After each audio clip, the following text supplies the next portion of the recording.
Hello students, how are you all? In last class you learned the cyclic structure of glucose and fructose. The today's topic is proteins. Now let us look into the what are the proteins. The word protein derived from a Greek word proteos. The word protein derived from Greek word proteos.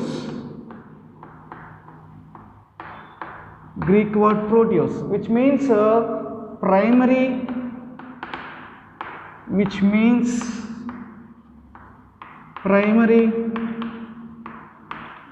are of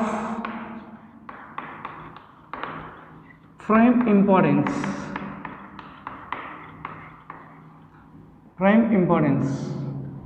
The word protein derived from the Greek word proteus, which means primary or prime importance. And the proteins present in the every part of the body, and form the fundamental basis of structure and functions of life. And proteins required for growth and maintenance of body. So proteins required for growth and maintenance of body. All proteins are polymers of alpha amino acids. Very important point. All proteins are polymers of alpha amino acids. All proteins are the polymers of alpha amino acids. Now we will discuss first amino acids in detail. So after that we will discuss proteins. First we have to discuss what are the amino acids. Next, amino acids. Amino acid contains amino functional group and carboxyl functional group. First I am writing amino functional group. NH2 is amino functional group.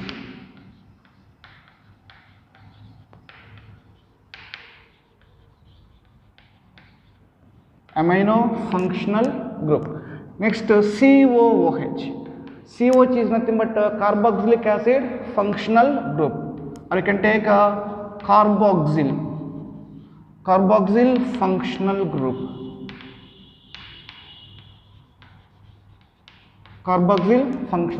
So amino acid contains both amino functional group and carboxyl functional group. Let us take one example.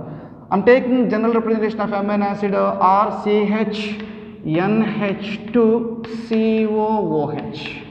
So look at this compound. This compound contains NH2, nothing but amino functional group, and the same compound contains COOH, nothing but carboxyl functional group. So one compound contains both amino functional group and carboxyl functional group.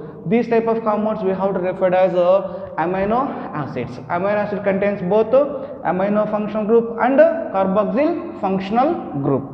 That is the statement. Amino acids contains amino functional group. This is amino functional group. This is carboxyl. Amino acid contains amino, nothing but NH2. Amino functional group NH2 and carboxyl, nothing but COOH. Functional groups.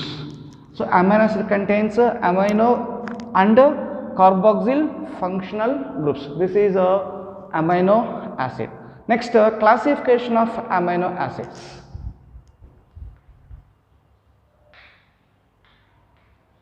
Classification of amino acids. In that first one, classification based on relative position of amino group with respect to the carboxyl group.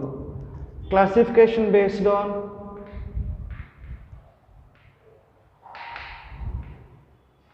relative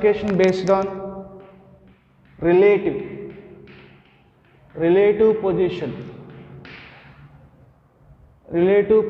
of amino group with respect to carboxyl group with respect to carboxyl group. So this is the first classification. So based on the relative position of amino group with respect to carboxyl group, amino acids are classified into different types. They are alpha amino acids, gamma amino acids, alpha, beta, gamma, delta, and so on. Amino acids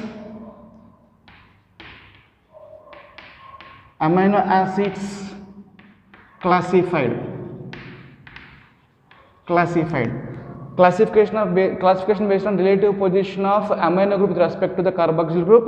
Amino acids classified as alpha, beta, gamma, delta, and so on.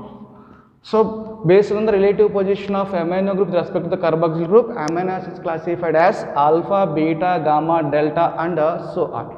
Let us take some example for this. First I am taking alpha amino acid, CH2COOH NH2. So this is an example of alpha amino acid. This is a carboxyl functional group. So the carbon next to the carboxyl functional, this carbon is called as alpha carbon. Next carbon is called as beta carbon. I will take here example CH2COOH, for example. This is the compound is there. So this is the carboxylic acid functional group. So the next carbon to the carboxylic acid functional group, this carbon is called as alpha carbon. Next carbon is beta carbon. Next carbon is gamma carbon. Next is delta, and so on. So the first carbon attached to the carboxyl functional group, we have to call as alpha. Next carbon is beta, and next carbon is gamma. Look at here, this is the carboxylic acid functional group, and next carbon is alpha carbon. At alpha carbon, NH2 group is present. So amino group is present at alpha carbon, so that we have to call as alpha amino acid.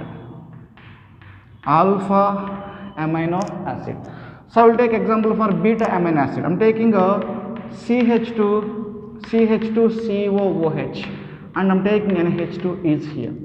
Look at this. This is the carboxylic acid functional group. This is an alpha carbon, and this is the beta carbon.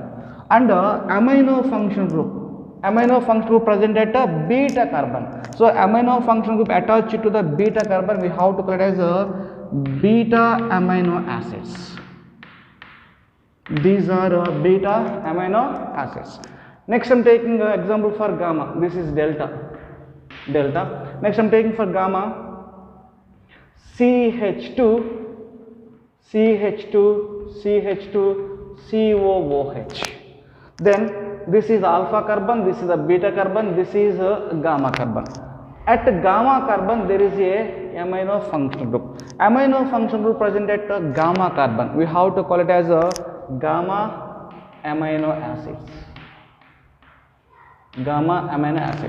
If amino group present at delta carbon, then we have to call it as delta amino acids, and so on.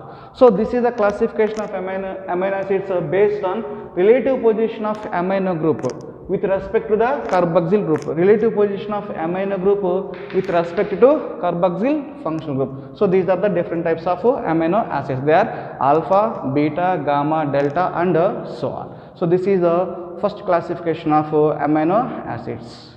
Next, second classification based on relative number of amino and carboxyl groups in their molecule. So based on the relative number of amino and carboxyl group in their molecule, amino acids classified into three types. They are, the first one is acidic amino acids, and the second one is basic amino acids, the third one is neutral amino acids. Let us write them first. Amino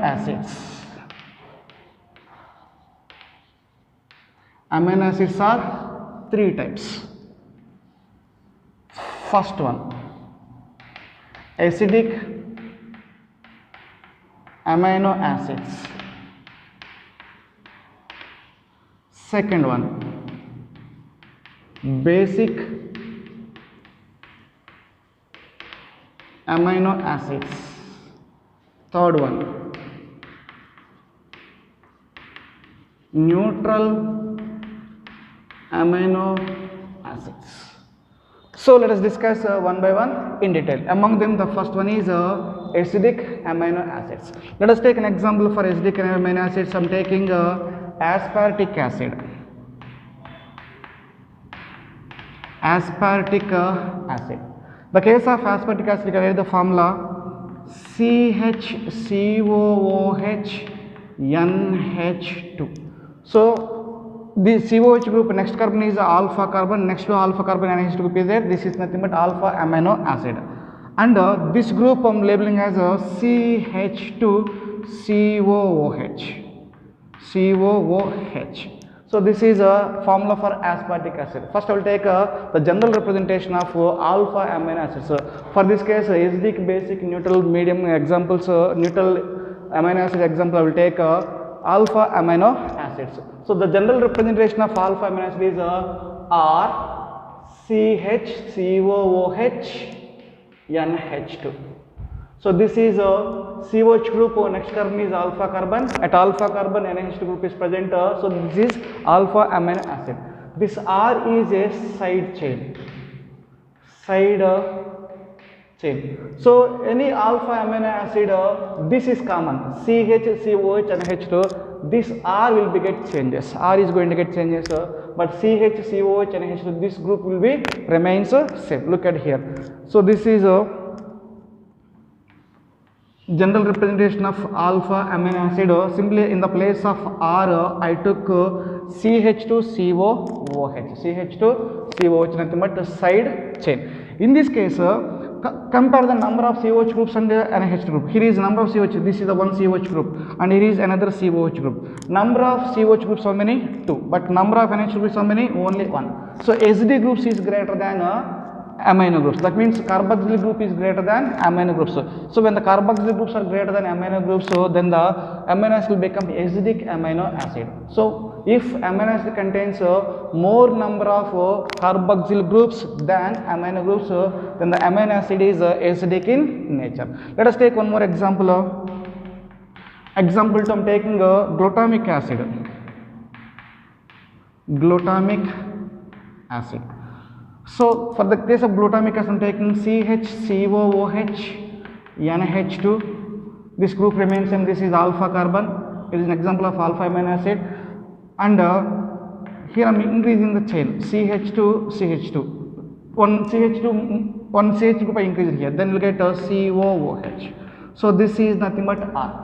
Look at this. In this case, number of COH. This is one COH group and this is another COH group. Number of COH groups is 2 here. Number of NH group is how many? 1. So here also more number of carboxyl groups compared to the amino group. So more the number of carboxyl group acidic the amino acid. So write the statement. If amino acid contains more number of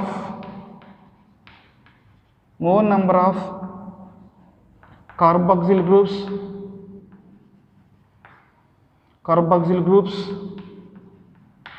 than amino groups, so it is acidic amino acid. Acidic amino acid, or it is acidic in nature. It is acidic in nature or acidic amino acid. So this is acidic amino acid. Acidic amino acid contain more number of carboxyl groups than the amino groups. Now coming to the basic amino acids. Basic amino acids contain more number of amino groups and compared to the carboxyl groups. Opposite to acidic we have taken.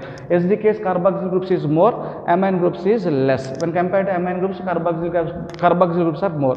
In the case of basic amino acids, amino acid contains more number of amino groups than carboxyl groups. Then the amino acid is basic in nature. Let us write an example. I am taking lysine. In the case of lysine, formula you can write as NH2CH2 taken 4 times CHNH2COOH. Look at this. This is nothing but alpha amino acid, general representation. Alpha amino acid, this one I wrote here. After that, this is CH2 taken 4 times. Compare the number of NH groups and amino group. Here is NH group is 1 and this is the second one. There are 2 amino groups but only one carboxyl group. Carboxyl group is only 1. So more, this amino acid contain more number of amino groups compared to the carboxyl group. So that it is a basic in nature. So more the number of amino groups when compared to the carboxyl group, the amino acid is basic in nature. Let us take one more example for basic amino acids. Arginine. Arginine. In the case of arginine, I am taking a formula NH2 C double NH2 NH CH2 taken 3 times CH NH2 COOH. Look at this. So this is the alpha amino acid group. This is the alpha amino. So this is the R I took. CH2 taken this NH C11NH NH2. So this is arginine.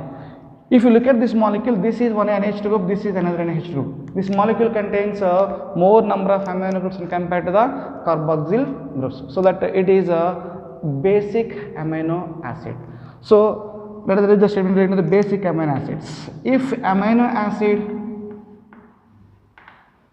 contains, if amino acid contains what? More number of amino groups, contains more number of amino groups, more number of amino groups than carboxyl groups. Carboxyl groups, it is basic in nature. That means amino acid is basic, it is basic in nature. So this is a basic amino acids. Now coming to the neutral amino acids.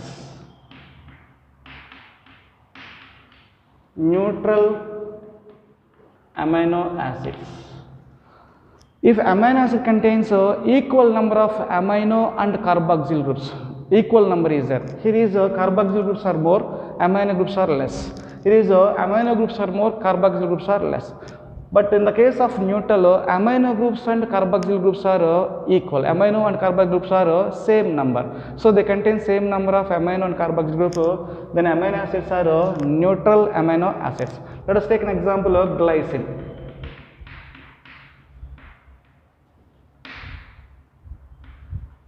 You can take example glycine. In the case of glycine, I am taking a formula CH2COOH NH2. In this case, you look at here, one NH2 group is present, one COOH group is present. Here R is only H we are taking. Here R in the case of only hydrogen. So this is an example of glycine. COOH NH2 equal number of amino and carboxyl groups is there. So equal number of amino and carboxyl groups is there. We have to call as a neutral amino acid. You can take one more example of alanine. You can take an example alanine. In the case of alanine, I am writing formula CH3 CH NH2 COOH. If you look at this, in the place of hydrogen, simply I remove hydrogen, place CH3. Nothing but in the place of R, I took CH3. So this is a example of neutral amino acid. Contains only one NH2 group, one COOH group. So the amino acid contain equal number of amino and carboxyl groups. Then it is neutral in nature. If amino acids contain equal number of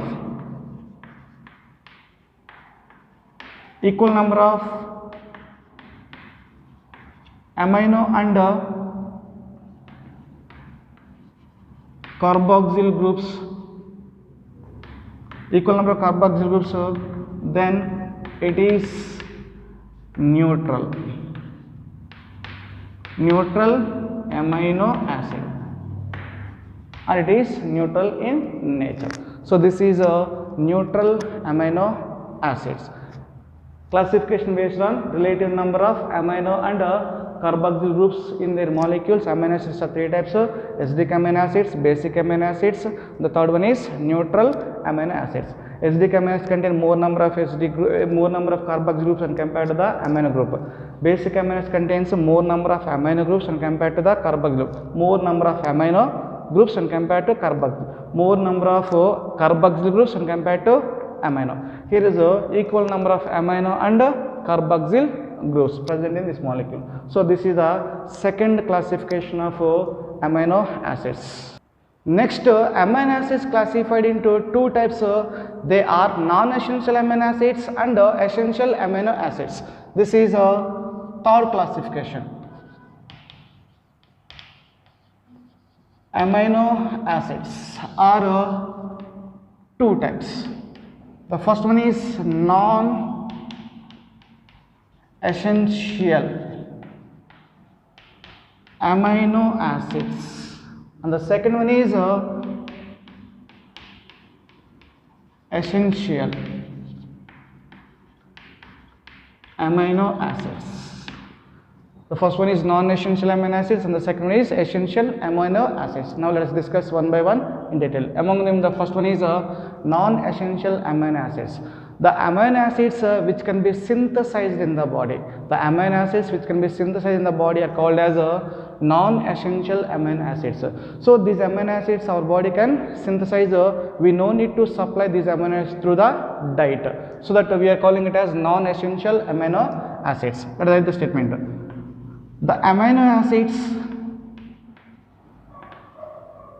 which can be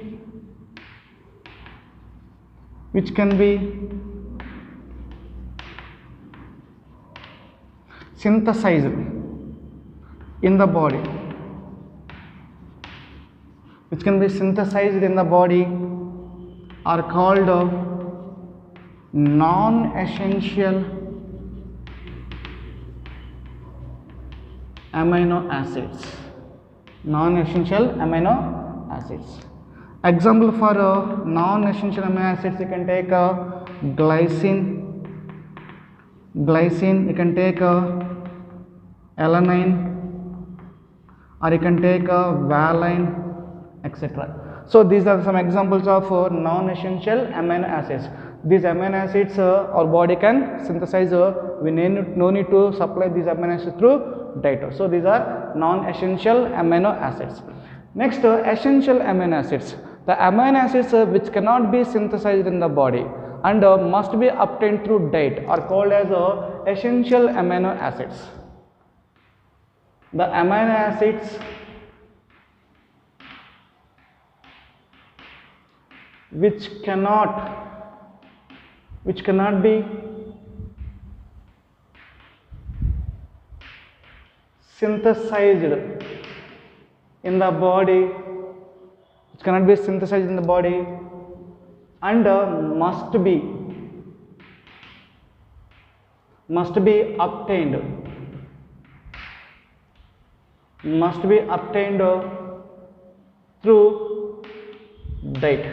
must be obtained through diet. Are called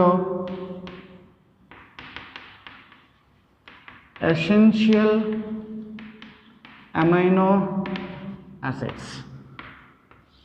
So these are the amino acids our body cannot synthesize. So that we have to supply those amino acids through diet.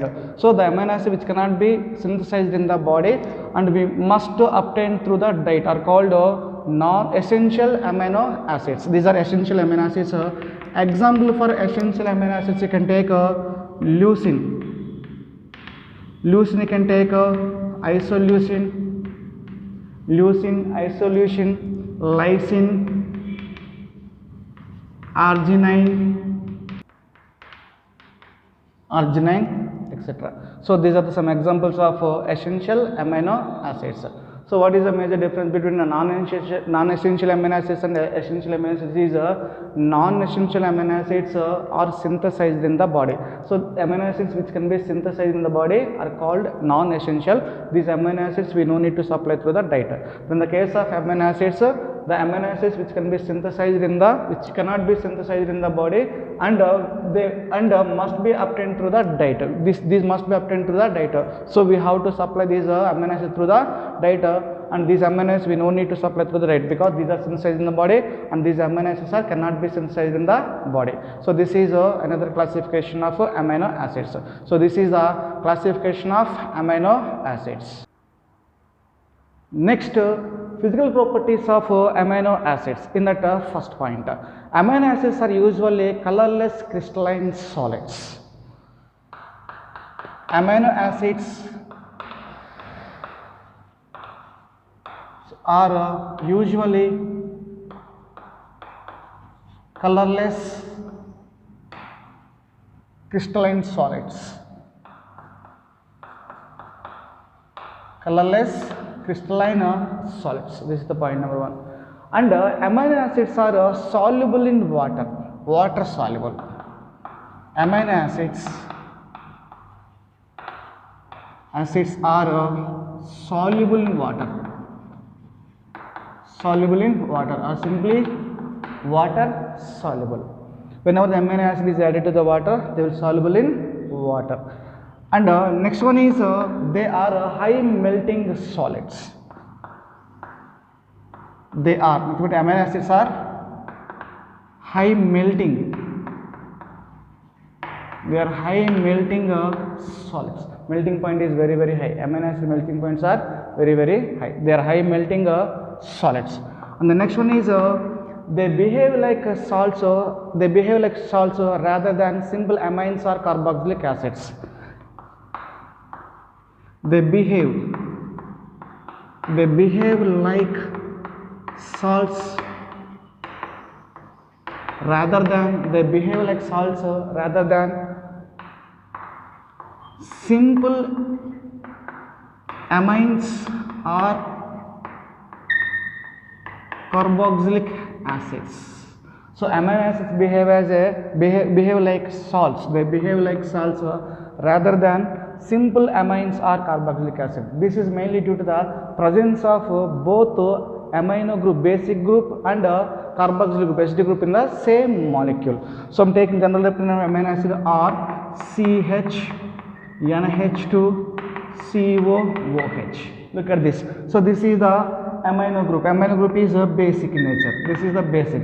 This is a carboxylic acid. This is a acidic in nature. So because of the carboxylic acid, the amino acid is acidic nature. Because of the presence of amino group, it is the basic nature. So due to presence of both amino group and nothing but the basic group and acidic group, nothing but carboxylic acid, they behave like salts rather than simple amines or carboxylic acid.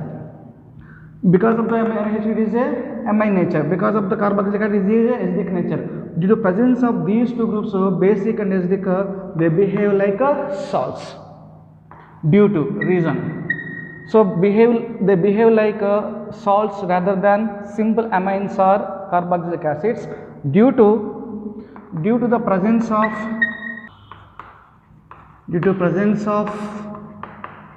both acidic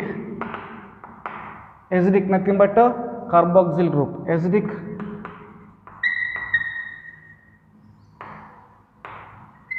carboxyl group and basic nothing but a amino group. Amino group in the same molecule. They behave like salts rather than simple amines or carboxylic acid. This behavior is due to the presence of both acidic and basic groups in the same molecule. Next, zwitter ion.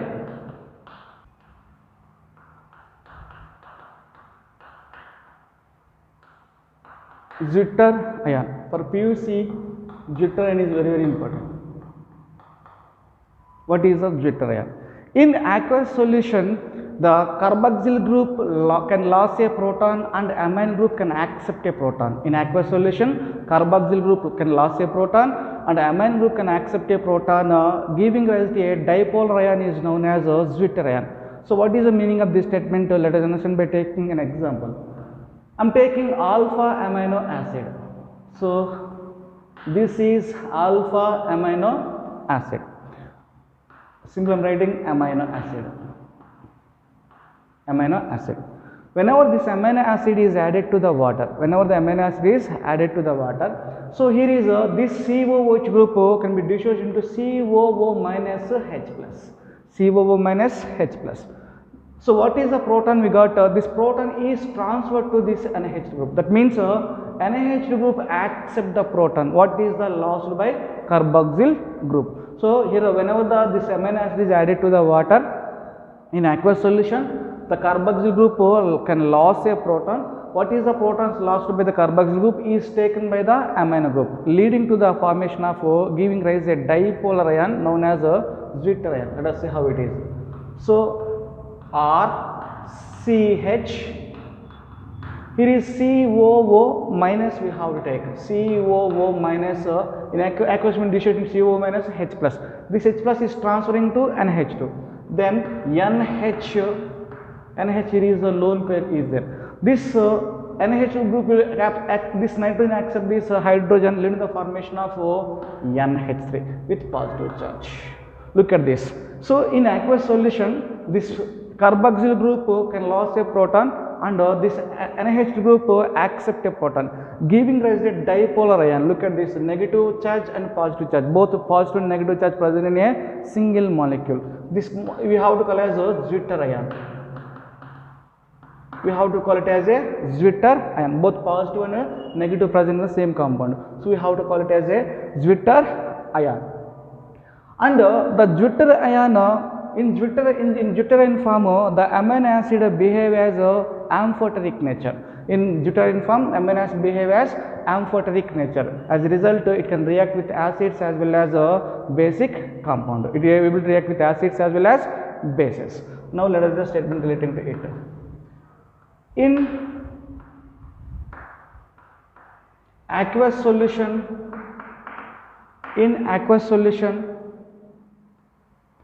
carboxyl group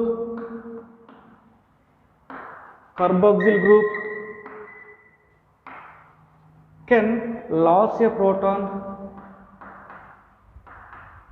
Carboxyl group can lose a proton, and amino group can accept a proton,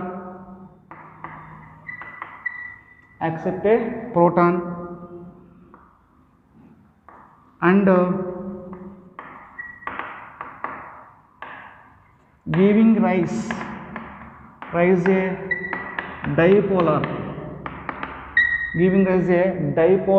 ion is known as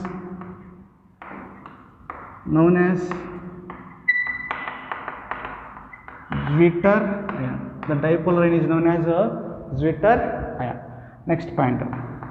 It is a neutral. Zwitter ion is a neutral containing both positive and negative charge. It is neutral. That means Zwitter ion is neutral, containing both positive charge and a negative charge. Containing both positive charge and a negative charge. Next point.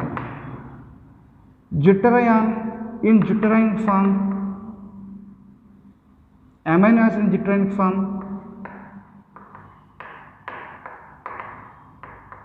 amino acid in Zwitter ion form, amino acid in Zwitter ion form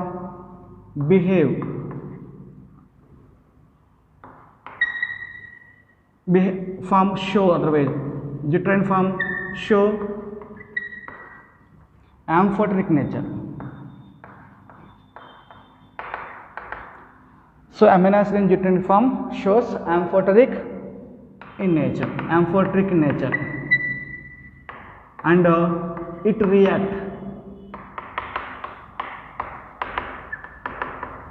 react with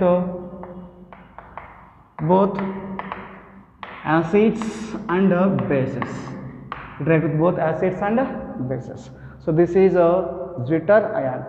Next, structure of protein. Already we know very well that proteins are the polymers of alpha amino acids linked each other by peptide bonds or peptide linkages. What is this statement meaning is, I am taking amino acid NH2 CH2 COOH. This is one amino acid. This is one amino acid. This amino acid linked with another amino acid CH2 NH2 CH2 COOH. I am taking this is another amino acid. So these two amino acids are linked each other, joined each other by loss of water molecule. So by loss of water molecule. Here is OH group is there. This OH group, one hydrogen from this amino acid. This is one amino acid and this is another amino acid. From one amino acid, the COH group involved in the reaction, and from another amino acid, NH group involved in the reaction. From this amino acid, this COH group, from this amino acid, this NH group, both will react by loss of water molecule, by the elimination of water molecule. So this OH, this OH here, this NH I'm taking as NH like this. NH and NH. This hydrogen, this OH lost in the form of water molecule. The remaining part we have is NH2 CH2 CO. Here is OH is lost, CO, and remaining what we have is NH CH2 COOH. So this linkage, this part from one amino acid and this part from another amino acid, these two will be joined or linked each other by CONH. This bond is called as a peptide bond or peptide linkage. Peptide bond, this bond CONH bond is nothing but a peptide bond, is also called as a peptide linkage. Peptide bond or peptide linkage. Next, this is a dipeptide. How many number of amino acids is there? This is from one amino acid and this is from another amino acid. So two amino acids involved in a reaction. This is one amino acid and this is another amino acid. So two amino acids are involved in a reaction. So resulting product what we got is a dipeptide. It is a dipeptide. The product is when two amino acids are reacted, what is the product we got is dipeptide. These amino acids we can take same or different. Here I took the same amino acids, we can take different also.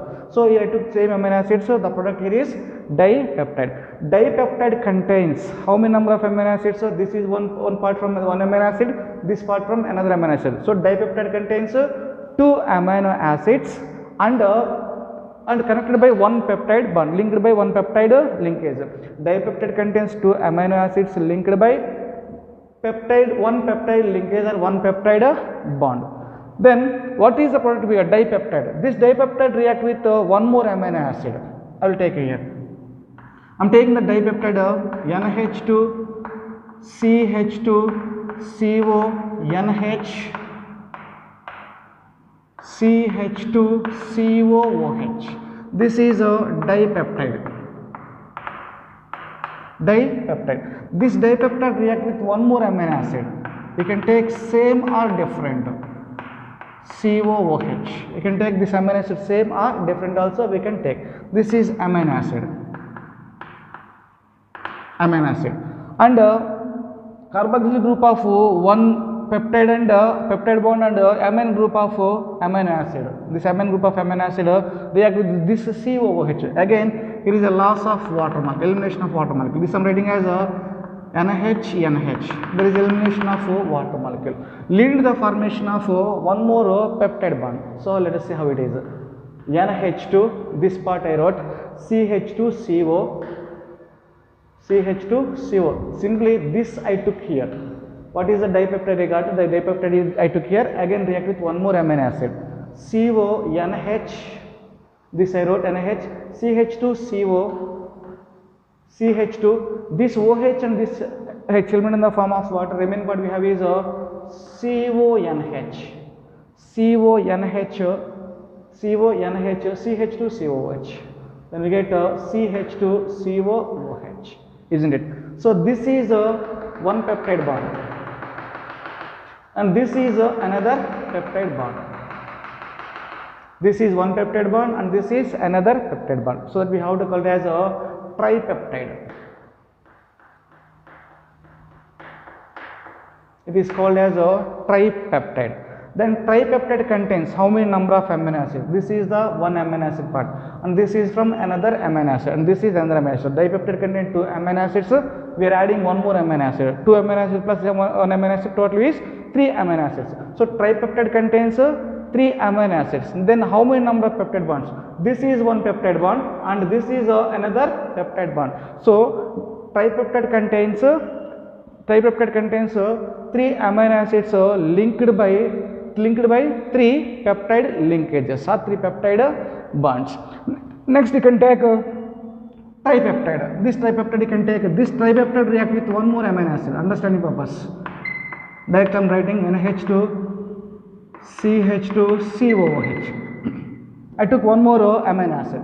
Then what is the result you are going to get is NH2.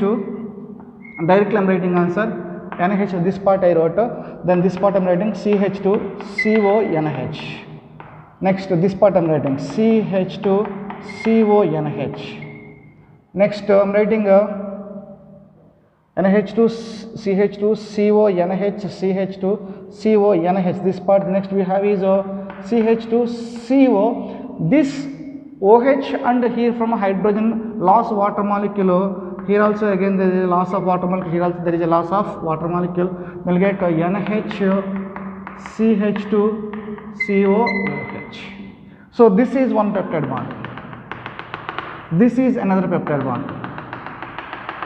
And this is another peptide bond. Look at this. How many peptide bonds is there? 1, 2, 3 peptide bonds. How many amino acids are involved? Here is 3 and we are adding 1. Total number of amino acids is 4 amino acids and 3 peptide bonds. This is the first peptide bond, this is the second peptide bond, this is the third peptide bond. So this is called as a tripeptide, this is called as a tetrapeptide. We have to call it as a tetrapeptide. So the tetrapeptide formed by, the tetrapeptide contains how many number of amino acids? 4 amino acids. Here is 3 is there, here is 1, 4 amino acids. Tetrapeptide contains tetra 4. So tetrapeptide contains 4 amino acids linked by how many peptide bonds? 1, 2, 3 peptide bonds or peptide linkages. So this is a formation of a peptide bond. The peptide bond is nothing but an amide formed by COH group and amide formed by COH group and NH group. This is an amide.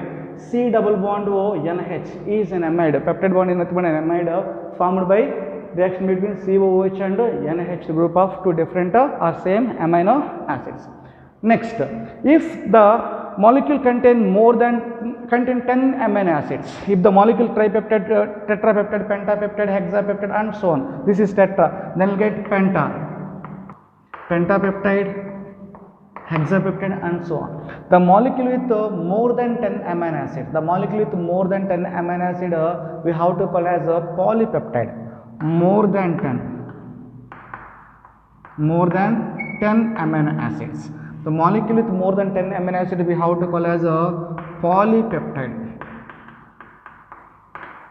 We have to call it as a polypeptide. Polypeptide contains more than 10 amino acids. More than 10 amino acids. And the polypeptide with more than 100 amino acids and with molecular mass greater than 1000 unified mass. If the molecular mass greater than 1000 U, we have to call as a protein. What is my point is and polypeptide with more than 100 amino acids. The polypeptide with more than 100 amino acids, this polypeptide we have to call it as a protein. Amino acids more than 100 and molecular mass is 10,000 U. The molecular mass is greater than 10,000 U. So molecular mass is greater than 10,000 U and polypeptide contains more than 100 amino acids, so we have to call it as a protein. So that is the protein. Protein is nothing but a polypeptide with more than 100 amino acids, a polypeptide with more than 100 amino acids and having molecular mass higher than 1000 U, that means 1000 unified mass, we have to call it as a proteins. Now let us write the statement relating to this. The first one. All proteins are the polymers of alpha amino acids. Alpha amino acids and they are connected, and they are connected each other. They are connected each other by peptide bond. Bond are also called as a peptide linkage. Peptide linkage. Next, chemically a peptide or peptide bond or peptide linkage is an amide.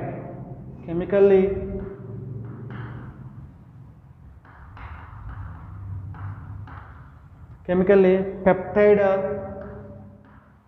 bond or linkage is an amide. Amide formed between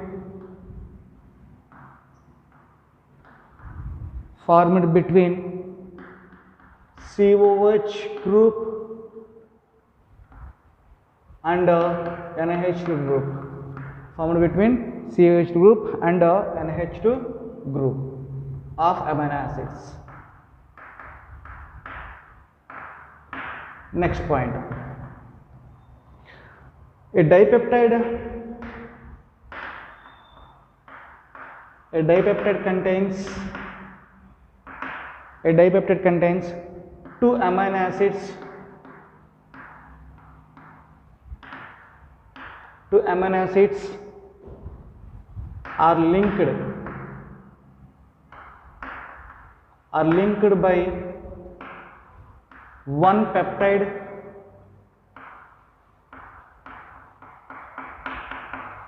linkage.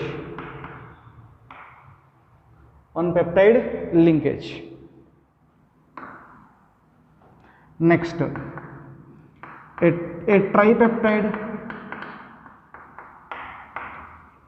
contains three amino acids. A tripeptide contains three amino acids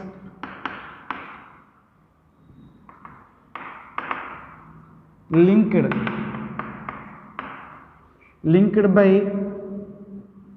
by how many? Two peptide bonds. Two peptide linkages. Two peptide linkages are two peptide bonds. Next, protein. The polypeptide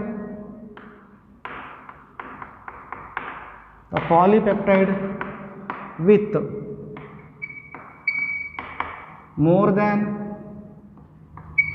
100 amino acid residues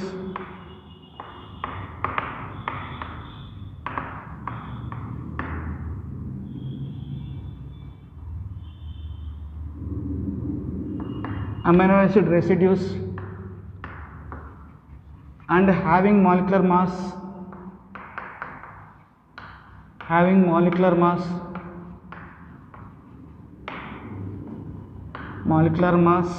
higher than 10,000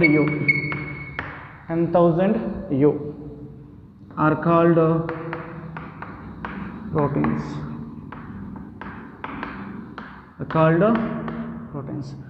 So these are some statements relating to the structure of proteins. Next, classification of proteins. Proteins classified into two types on the basis of their molecular shape.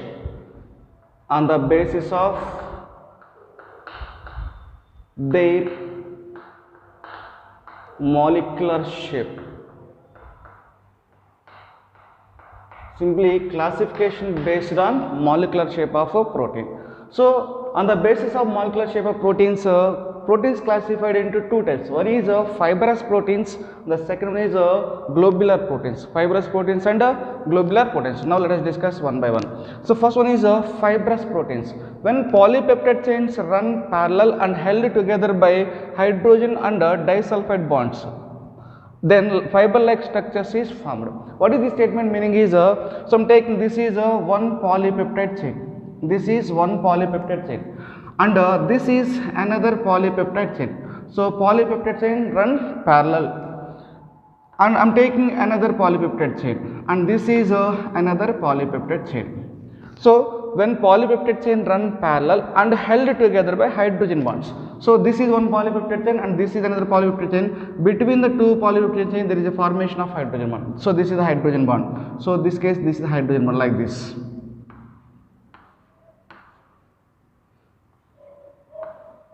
So look at this. So these are the polypeptide chain run parallel and held together by hydrogen bonds and disulfide bonds. That may be hydrogen bond or disulfide bond. Then fiber-like structures are formed. These are the fibrous proteins. Example for the fibrous proteins, we can take keratin. Keratin present in the hair. Keratin is a fibrous protein present in the hair. Or you can take myosin. Myosin is a fibrous protein present in the muscle. So keratin and myosin are fibrous proteins. So keratin present in the hair and myosin present in the muscle. And another important point is fibrous proteins are insoluble in water. Fibrous proteins are insoluble in water. So this is fibrous proteins. Next, globular proteins. These structures are result when chains of polypeptides coil around to give a spherical shape. So this is a polypeptide chains like this.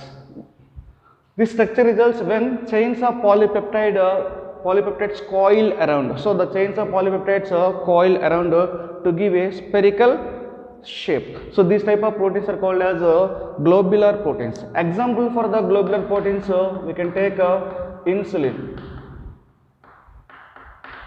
Insulin example of globular protein, and you can take albumins. So insulin, albumin are examples of globular proteins. So these are water soluble. Water soluble are soluble in water. So globular proteins are soluble in water and fibrous proteins are insoluble in water. So this is a classification of proteins, classification based on their molecular shape. Classification based on the molecular shape of proteins. There are two types, fibrous proteins and globular proteins. This is the classification of proteins.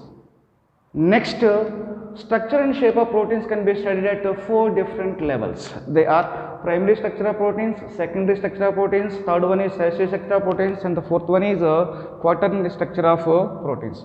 Now we will discuss one by one in detail. Among them, the first one is primary structure of proteins. It is that means primary structure of protein is a specific sequence of amino acids in a polypeptide chains of proteins. The statement meaning is, I'm taking this is a polypeptide chain. It is a polypeptide chain. The polypeptide chain formed by amino acids connected each other by peptide linkages or peptide bond. So amino acids are connected or linked each other by a peptide bonds or peptide linkages. So they leads the formation of a polypeptide chain. In this polypeptide chain, there is a specific sequence of amino acids. The specific sequence of amino acids is nothing but primary structure of protein. Suppose I am taking this is one amino acid 1, this is another amino acid, this is another amino acid, and so on. Many number of amino acids will connected each other by a peptide linkage or peptide bonds. So this specific sequence, suppose this amino acid 1, this amino acid 2, this amino acid 3, this is 4, and so on. The specific sequence of amino acids, in a polypeptide chains of proteins is nothing but primary structure of proteins. So primary structure will give us the information, the specific sequence of amino acids. So the primary structure is a specific sequence of amino acids in a polypeptide chains of proteins. That is a primary structure of protein. Now coming to the second one, secondary structure of proteins. It refers to, that means secondary structure refers to the shape in which the long polypeptide chain can exist. The shape in which the long polypeptide chain can exist, we referred as a secondary structure of proteins. There are two types. That means they are found to exist in two different types of structures. One is alpha helix, the second one is a beta pleated sheet structure. Alpha helix and second one is beta pleated sheet structure. So first we will discuss alpha helix. The polypeptide chains form all possible hydrogen bonds by twisting into a right-handed screw, nothing but helix. What is this sentence meaning is, I am taking a polypeptide chain, this one. This is a polypeptide chain. This is a polypeptide chain, nothing but helix. So here is I am taking a C double bond group. And here is a nitrogen H. So between this oxygen and this hydrogen, there is a formation of a hydrogen bond. And here I am taking a C double bond O. Here I am taking a NH. So this is the hydrogen bond formation. And here is C double bond O. Here I am taking NH. Hydrogen bond formation.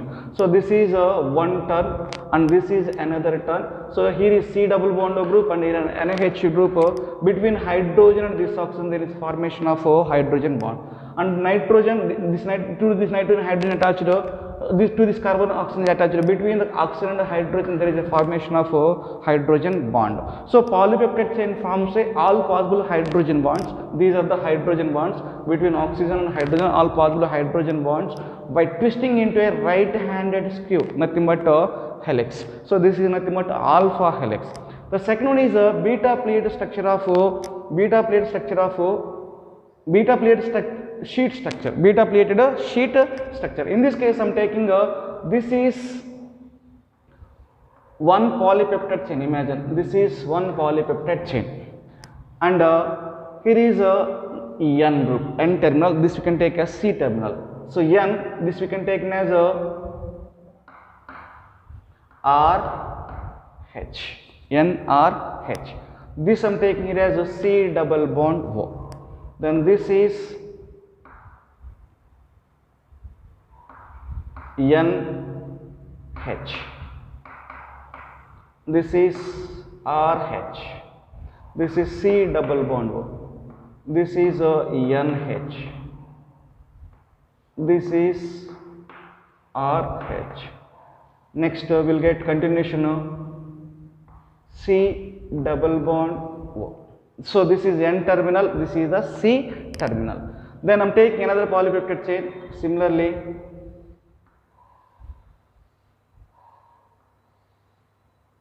so this is N terminal, here is RH, and here I am taking a C double bond O, here is NH. So I am taking RH, C double bond O, NH, RH, C double bond O. So this is a C terminal. This is N terminal. This is the C terminal. Here N terminal, C terminal. Now look at this. This is one polypeptide chain, and this is another polypeptide chain. We can extend like this. So we can take a polypeptide chain extension. So here this is the hydrogen attached to the nitrogen. This hydrogen and this oxygen form the hydrogen bonds. This is the hydrogen bond formation. So this hydrogen and this oxygen can form the hydrogen bonds. Like that, this is one polypeptide chain, this is another polypeptide chain. So between the two polypeptide chains, so there is a formation of a hydrogen bond. So these structures are resembles with the pleated folds of Drapery. So that we are calling as a beta pleated structures. So this is the second one, beta pleated sheet structure. These structures are resembles the pleated folds of Drapery. So we are calling it as a beta pleated sheet structure between the two polypeptide chains. So between the two polypeptide chains, the formation of a hydrogen bond. One is N terminal, another one is C terminal. So this is the secondary structure of proteins, primary structure and secondary structure of proteins. Next, tertiary structure of proteins. It represents overall folding of polypeptide chain, nothing but further folding of secondary structure. These are the secondary structures, alpha helix and beta plated sheet structure. So the further folding of secondary structures lead to the formation of tertiary structure of protein. So it represents, that means tertiary structure represents overall folding of polypeptide chain, nothing but further folding of secondary structures. So further folding of secondary structures leading to the formation of two types of proteins. They are, one is fibrous proteins, and the second one is globular proteins.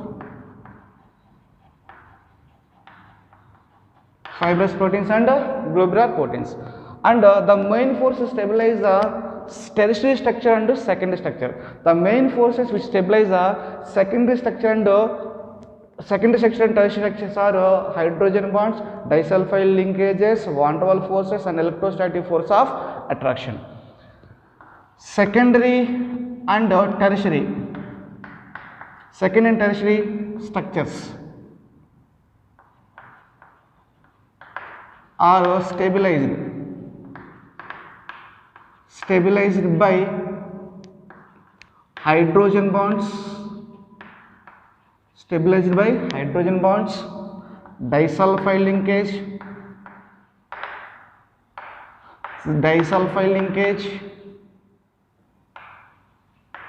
van der Waals force,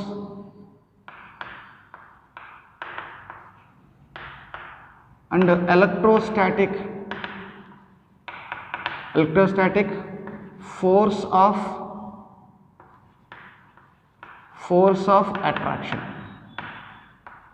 electrostatic force of attraction.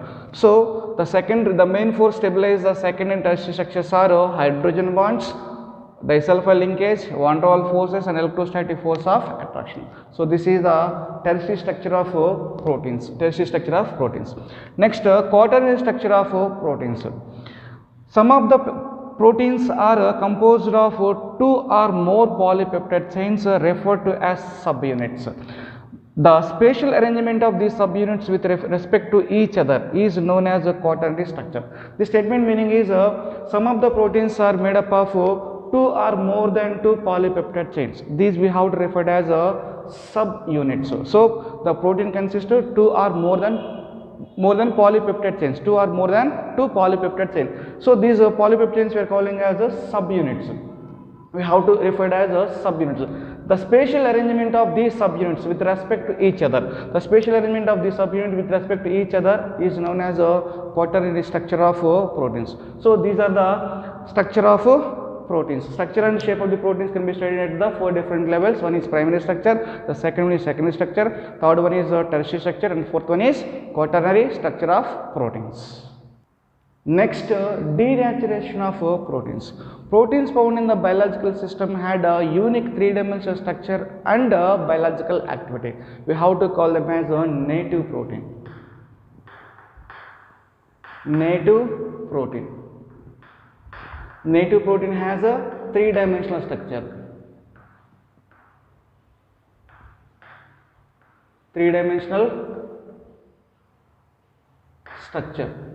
And it has a biological activity. Native protein has a three-dimensional structure and biological activity. Whenever the protein is subjected to a physical change, nothing but change in temperature, or a chemical change like change in pH, or hydrogen bonds are disturbed. As a result, the protein lost its biological activity. We have to call it as a denaturation of protein. So the protein losing its biological activity is because of the three-dimensional structure is in the three-dimensional structure. Globules will get unfolded. Helix will get uncoiled. As a result, the proteins lost its biological activity. We have to call it as a denaturation of proteins. You can take an example. egg. So egg white is there. Whenever the egg is boiled, there is a coagulation of egg white. There is a coagulation of egg white takes place. As a result, the protein present in the egg lost its biological activity. So before the boiling, the protein present in the egg, it has a biological activity. Whenever the egg is boiled, there is a coagulation of egg white. As a result, the proteins present in the egg lost its biological activity. The protein present in the egg lost its biological activity. We have to call it as a denaturation of proteins. So simply proteins lost their biological activities. We have to call as denaturation of proteins. Example, coagulation of egg white. You can take another example, curdling of milk. So this is a denaturation of proteins.